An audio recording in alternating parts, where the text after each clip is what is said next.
What's going on, guys? Aaron from Top Tier Gaming here, and today I am bringing you an update on my Evil Twin deck profile, a deck that I haven't really updated since I top 8'd the Mendenhall, Mississippi Regional with this deck.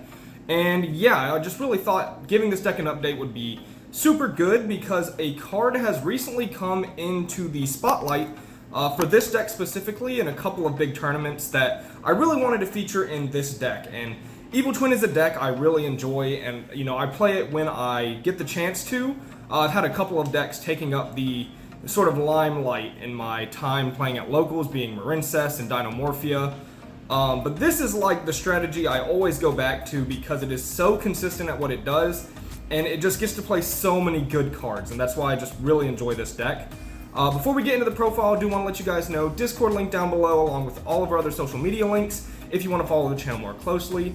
And then I am also trying to hit 10,000 subscribers by the end of the year. It's just a small goal I've made for myself. I think we are heading into like 8,200. And yeah, if you do enjoy this Yu-Gi-Oh content, you like what you see here, feel free to like and subscribe. It really helps me and what I do here on the channel. But without further ado, let's get into this Evil Twin deck profile. Alright, so starting off, we have the 3 Live Twin Kiss-A-Kill and the 1 Kiss-A-Kill Frost. And then we also have the 3 Live Twin Leela and the 1 Leela Treat. And this ratio is pretty standard. I will say that Frost definitely fluctuates between a 1 of and a 2 of. I personally like it being a 1 of because I don't want to see it in my opening hand unless I see one of these. Seeing one of these is priority, but if you see one of these by themselves, they're an absolute brick. And I want to minimize seeing cards that don't do anything on their own, because that's one of the things about Evil Twin is, seeing a starter and then flex spots that actually do something. So it doesn't help when you just see like one of these. However, these are amazing extenders in the deck, and that is why you are forced to play them, because they are, not only are they just good extenders with home, but also Frost giving you the ability to draw a card is super, super good. So that is 8 of the sort of main Evil Twin monsters. And then we are, of course, going to play the 1 Kiss-A-Kill and Leela. This card is super important because with Trouble Sunny, essentially having this in deck means you are able to freely send a card on your opponent's turn, which is huge for, coming back on the crackback, and essentially getting a non-target send is so powerful when you go into breaking a board, and you are forced to play one of this card because it is super, super good. Alright, the last sort of monster engine card, you could say. It's not really an engine card, it's a flex spot. It's like a hand trap, but also more in line with what an engine card normally looks like. It's a really weird card. This is what I'm talking about, the new card that's sort of come into the spotlight, and that is the Chaos Nephthys. So this card has done pretty well in a couple of the European nationals that, where Evil Twin did well. And it's a card I was never really on. Like, I remember this coming out in Battle of Chaos, and I was actually trying to build a Nephthys build at the time, and I was like, well, you can't really use this for Nephthys. And I was so tunneled on Nephthys, I never thought about this card for Evil Twin. And it actually works really well in the deck because essentially a Lillipop turns into a Chaos Nephthys, which is so much disruption. And this is also like a really good pitch off home because it can summon itself from graveyard. If you don't know what this does, and you can't read it here on the screen because maybe, I don't know, the screen's too small on a mobile device, essentially when a card on the field is destroyed by card effect, you can banish a light and dark from your graveyard to special this from hand or grave, and then you get to target 1 card your opponent controls and 2 cards in your graveyard and banish them. That is huge. I mean, just thinking about all the decks that are graveyard reliant, and then the fact that you essentially get 2 pops with this card, you get Leela and this, it's actually insane. Of course, it is another brick in the deck. It doesn't do anything on its own, but you have so many 1-card starters that I just think it's worth playing this 1 card because it is so, so good. I'm still testing around with it. I don't have much testing with it, but on paper, this card's insane, and I'm really excited to try it out. Alright, next up is the bread and butter for Evil Twin, which is, of course, Evil Twin's actual engine, the hand traps. And we have the 3 Ash Blossom, super, super standard. I'm playing 1 Bell. This is more of like a designator target. Like, if people are still on Bell, this is super good because this card destroys your deck. I mean, if you just think about it, when Trouble Sunny activates, if they Bell it, you just lose Trouble Sunny. Similar to how like a Called by the Grave would absolutely dominate this deck.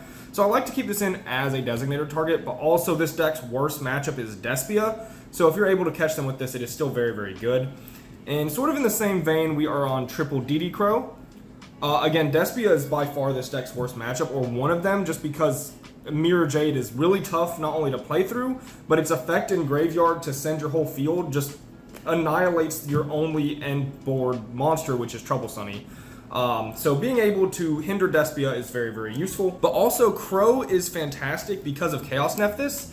It requires you to banish a light and a dark, right? And you don't always want to banish your Lillas, which are darks, because you might need them for your engine. So Crow is a dark you can get into grave fairly easily for your Chaos Nephthys, but also it is a great interrupt, particularly versus Despia. It has a couple of implications versus other matchups, like versus Sword Soul, it hits Tenyis. Versus like the Punk Therion decks, you can hit I guess the Deer Note target, you can hit either a Therion, you can hit Jet Synchron. It comes up, it's not super impactful versus a lot of matchups like it was at the beginning of the format, but it definitely has times where it is super, super clutch, and overall still a decent hand trap, I would say. Not like the best hand trap of the format, but it also stops Scythe, which I think is important to mention. Like this card is a good answer to Scythe as well. So it is a fantastic run in this deck that loses to Scythe. So then we have 3 Effect Veiler. This card is of course something you're going to run in Evil Twin because it's such a generically good hand trap. Then we have the 3 Infinite Impermanence. Again, this is less good than Veiler in this deck, I would say, because of the way Kiss a Kill functions. When Kiss a Kill draws a card, you want it to be Veiler, not Imperm, because obviously you'll control Kiss a Kill, so you can't activate this, but Veiler can be activated as an additional interruption. However, Imperm is of course the better card as opposed to Veiler. Like you can see this as a 6th, which is very, very good. It plays around Talents, it plays around Call By, so we all know Imperm's like the better card, but Veiler is better to draw in this deck. But we're maxing both of them at 3 anyways, so it's not like a huge deal which one's better than the other. Then we have the 2 Nibiru. I'm not playing 3 Nibiru in this list because if you are an Evil Twin player, you kind of already know, but Nibiru is very, contradicting in this deck. It conflicts with your engine because you have to control no monsters for a Lilla or a Kiss a Kill to resolve or even activate. And if you control Nibiru, obviously you cannot do that. So if you use this on your opponent's turn, sometimes you can't play the game. You need 2 twins essentially. You need a starter and an extender, so you need like Live Twin Sunny Snitch and a starter to actually play past Nibiru. However, this is still very important in the deck, one, because it's a phenomenal hand trap, and if you have this when you already have Trouble Sunny established, it's actually insane because you just get everything you want and more. But also, it's very important for Designator. I don't want to draw the 1 and not have one for Designator, particularly in this deck where, Nibiru is a very hard counter. Of course, like Live Twin Home can play around it, Monster Reborn can play around it. You have ways to play around it, but inherently Nibiru absolutely dominates this deck. So having 2 for Designator, even if we draw 1, which drawing 1 is pretty likely considering Kiss a Kill is drawing all the time.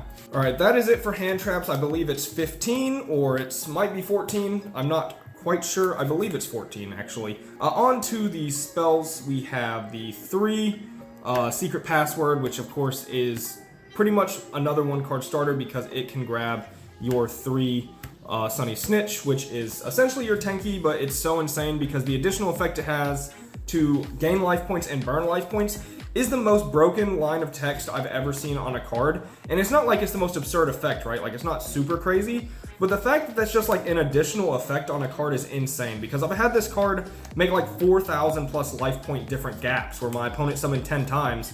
So now they're at like 6,000, I'm at 10,000, and that's just like the additional random effect this card has. It's not even like the reason we run it, but it gives you a time win condition if your opponent was slow playing, which is always very nice. And it is, just another engine card. Like the fact that it has the gain and burn is just so broken because we're running it for every other reason and we just get that effect with it. And then of course we are on 2 Live Twin Home because this is just an additional starter, but also an extender. So we have options with our Secret Password being this card, and of course, normally the discard outlet, there's no good discard outlet in this deck, but actually running Chaos Nephthys gives you 1 good discard outlet that you don't care about discarding. Normally you have to sacrifice a flex spot or an additional piece of engine. But yeah, this card is mandatory. I often play 1, sometimes 2. It just really depends on how many flex spots I think the format calls for. And right now I think we're good on flex spots, and I was testing around with Parallel Exceed at one point, but since this list is not on Parallel Exceed anymore, I feel like adding the second home is very good. And sometimes when you run 1, you really just don't see as much engine as you wish you did.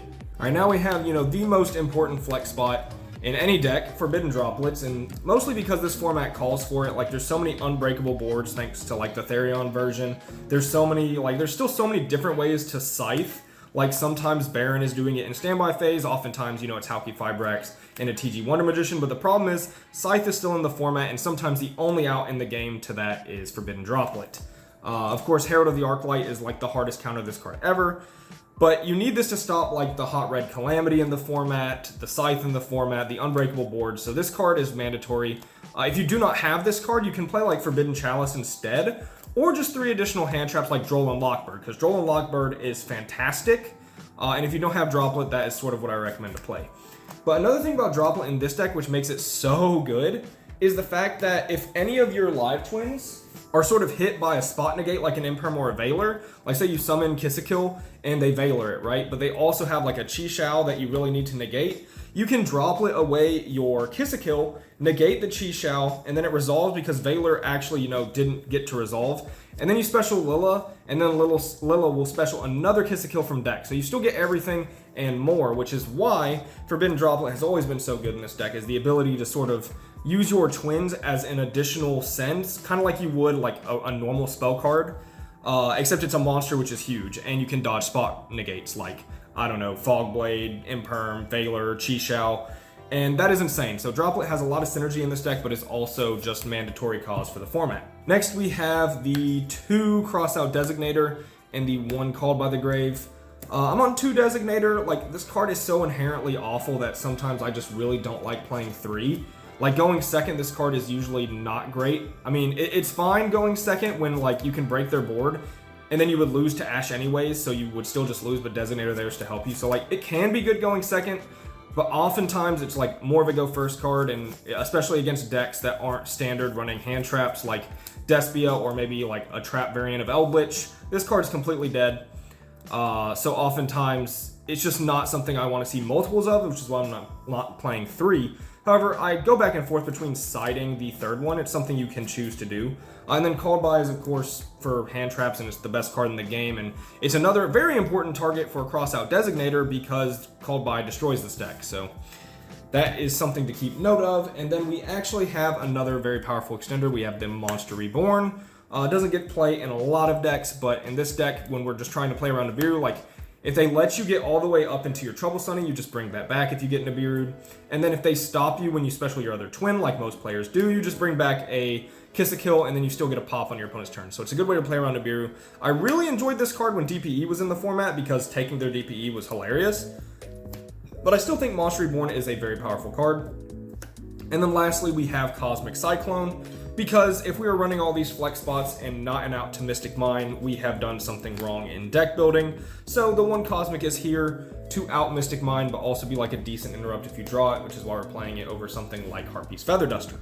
Alright, that is it for the main deck. On to the extra deck, we have the 3 Evil Twin Kill, and then only 2 Lilla. This is sort of the ratio I've been playing for a long time. It's sort of the ratio a lot of people play. You need 5 twins, I think, because there's often times where the 5th one comes up because you need, like, you're in a grind game and essentially going through 2, you need 1 more to get the engine back rolling. And I choose Kill because oftentimes you want to have a pop on your opponent's turn instead of a draw. So ending with Kill is a pop, while ending with Lilla nets you a draw. So you'll need to go into the 3rd Kill more often than the Lilla, but you can technically play 5 with 3 Lilla and 2 Kill too. I think playing 5 is fine, and 4 does work. I just think that in the grind game, the 5th one does come up. And then we have the boss monster herself. We have the 3 Trouble Sunny, and this is what put Evil Twin like really on the map. Like, I was playing Evil Twin before Trouble Sunny came out. Of course, you would play it with something like Eldritch to help the deck be better. But when Trouble Sunny came out, the deck could really function on its own in a competitive environment. This card's insane. It is essentially like Lilla and Kill on your opponent's turn that doesn't lose to Imperm or Chalice because you can just chain this and bring back just Kill. Yeah, and then the real broken part about this card is honestly the effect Engrave. Like, it is so broken having a non-target send. That's like one of the most powerful forms of removal. That's probably like up there with Mirror Jade. Like, sometimes a banish is better than a send, but oftentimes send is very, very powerful because it gets around like anti-destruction and things like that. But Non-target, super good, can hit anything, can hit back row, can hit monsters. It's just actually insane because it really helps you on the follow-up. And yeah, this card is also a lot of damage. Like, she is 3,300, which is massive, and then being able to bring out both twins is just 1,100 more damage. Then we have some of the flex spots. We have the Lingeribo, excuse me. This card is very important. Definitely would recommend running that. The Dark, you don't have to play this, but I think it's still like the best charmer to play. You can also play Lina, and when Lina is better, you can opt to run that instead. You can run both too if you wanted. There is one flex spot in the extra deck. Nightmare Unicorn, this card is mandatory, so we are playing one of that. I've even thought about playing two before, because this is also one of your main outs to Mirror Jade, so I really go back and forth between playing two Unicorn in this format. The flex spot of the extra deck, which can be anything. It can be like Underworld Goddess, it can be Lina, it can be Unchained Abomination. I'm choosing Nightmare Griffin. In the side deck right now, there's just like a lot of really good like resettable traps that are just floodgates, like Mistaken Arrest, Dimensional Barrier. Those are the ones I run, but there's other like floodgates you could be setting with this card as well, where this card just has a lot of use, and you can sort of link up into Unicorn and then link into this, and you get like 2 free draws and a set. This card is very good. But again, that is the flex spot that you can sort of do stuff with. And then we are running the Centauria, the Downard, and the Zeus. And you need this package as well. This is a really good way for Evil Twin to clear boards, like Droplet a board, and then you're able to make Zeus and just clear it, and then it's also an interrupt. Or if you have Live Twin home past your Zeus send, you can also go into your Evil Twin plays after you make the Zeus. So this is an important package to run for sure. And that is going to do it for the Evil Twin deck profile. I hope you guys enjoyed. If you have any questions with the Evil Twin, you can leave those down below, like sort of what you think of the list, how you're running yours, what do you think of Chaos Nef? This is something I'd really like to hear down below. Have you been testing with it? Have you like seen other people test with it? What are your thoughts on the card? Yeah, anything Evil Twin related or anything channel related, I'll be sure to read all your comments. Without much more being said, this has been Aaron from Top Tier Gaming. Bye, YouTube.